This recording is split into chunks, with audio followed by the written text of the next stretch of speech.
This is AEP 858, Data Analysis and Assessment, Module 15, Case Study.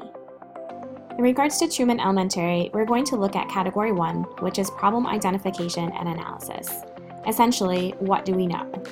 Truman Elementary is a part of a large school district. Specifically, the school houses grades pre-K to 8.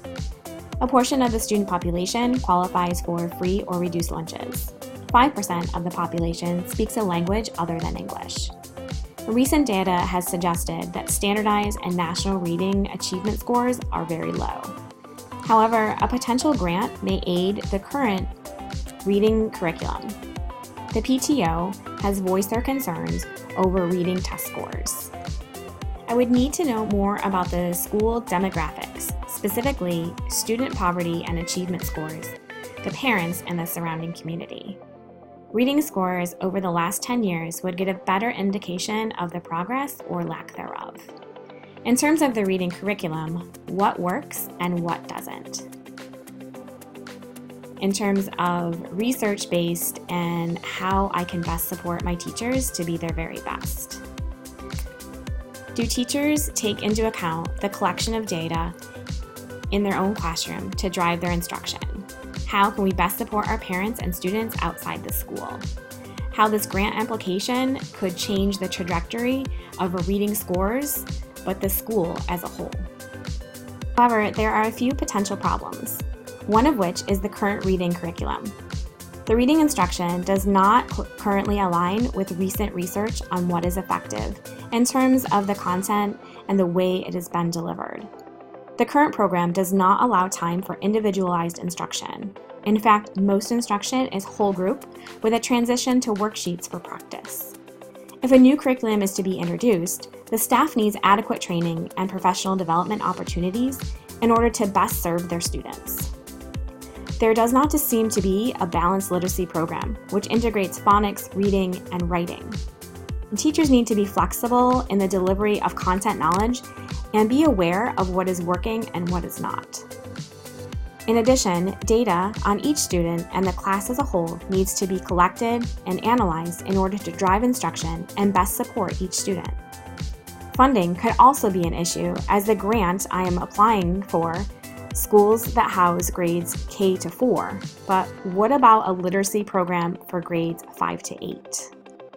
The proposed plan of action is to first hire a consultant whose background is in current research in order to provide in-depth explanations of the foundational beliefs of a reading and writing model and why using a balanced literacy approach is key to success. This is obviously something Truman Elementary is lacking. Next, we would be to implement a curriculum development team, essentially one person per grade level, to meet and discuss the new curriculum and how to implement it. With that, several professional development sessions would have to take place, and one would be a week-long session with a consultant that would include lab sites, so there are hands-on ideas and implementation. Obviously, next would be implementing these changes into the classroom, which in turn would lead to changes in the schedule that would allow teachers to spend more than the current hour they are teaching literacy. The final step would be to start collecting data and analyzing to see if the program is having an effect on reading. What is best for the students is a balanced literacy approach that concentrates on individualized learning and one-to-one conferencing. Implementing a new program will require training and professional development sessions for teachers and staff in order to help all students. With a balanced literacy program will come the need for an extension of literacy time. Specifically, this time should be consistent and not broken into different time slots. It is important to have a set block of time for students to practice skills. In addition, adding a staff position that focuses strategically on literacy instruction to aid those students who are falling behind and need more individualized attention. For example, ESOL students. As I reflected about my response to the problem, the first thought was in regards to parent concerns. These parents are obviously upset about the way reading is taught, as they have also noticed issues at home. It is imperative that we strive to hear their concerns and make plans to increase reading scores and parental support in and out of school.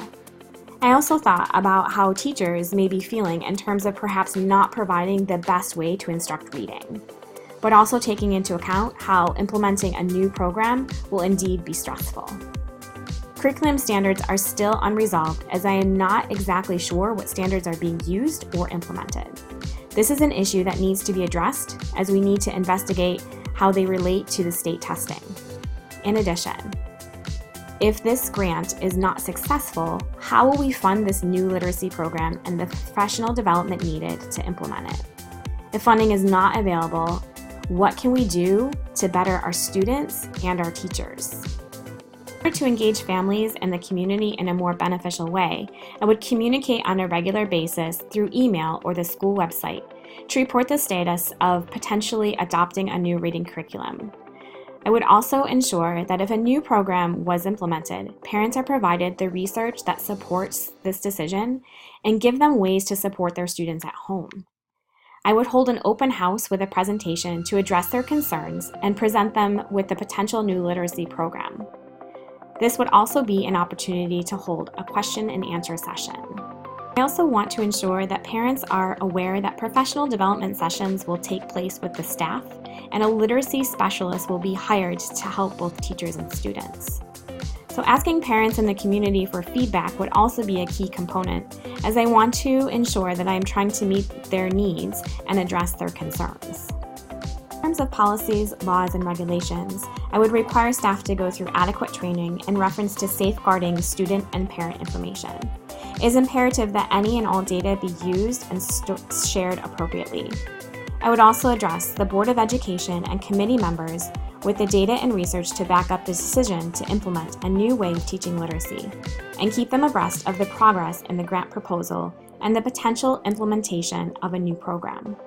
In addition, provide them with any and all collected data in terms of the progress or progression of reading scores.